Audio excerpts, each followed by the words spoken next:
क्या आपने कभी ये महसूस किया है कि कभी कभी अकेले बैठे बैठे मन अचानक बहुत गहरा हो जाता है, जैसे कोई प्रश्न भीतर से उठ रहा हो।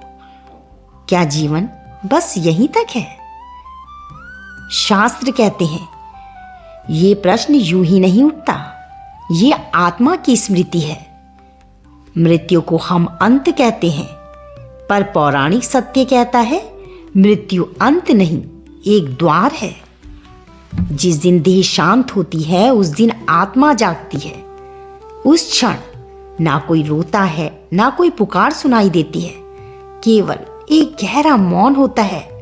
और उसी मौन में आत्मा स्वयं से पहली बार पूछती है, अब मैं कौन हूं?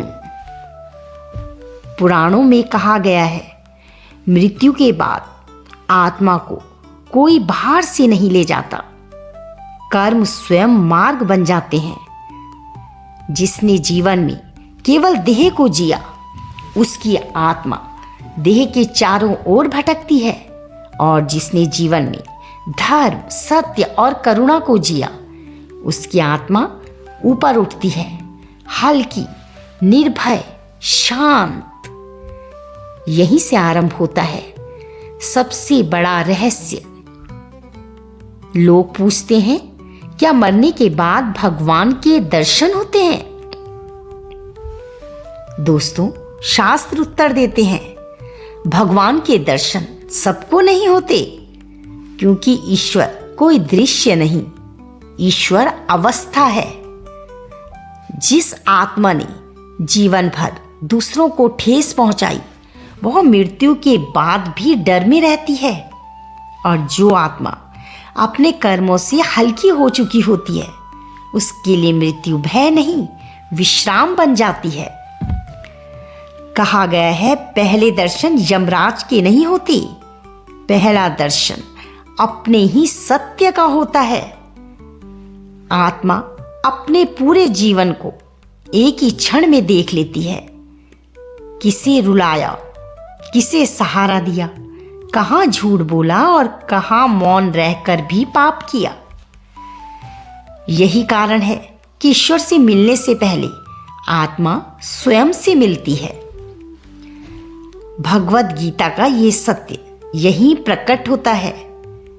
नैनम छिंदति शस्त्राणि, नैनम दहति पावक।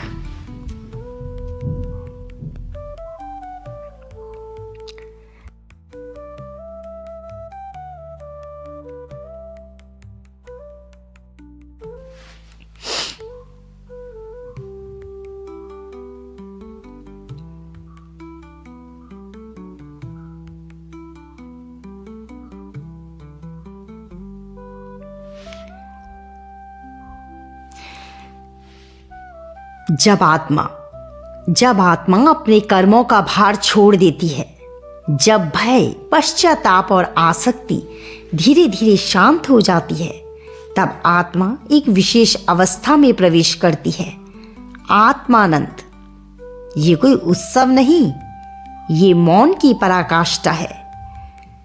शास्त्र कहते हैं आत्मानंद वह क्षण है जब आत्मा पहली बार थकान से मुक्त होती है। ना कोई चाह, ना कोई स्मृति, ना कोई प्रश्न। और यहीं से आत्मा की वास्तविक यात्रा प्रारंभ होती है। अब प्रश्न उठता है,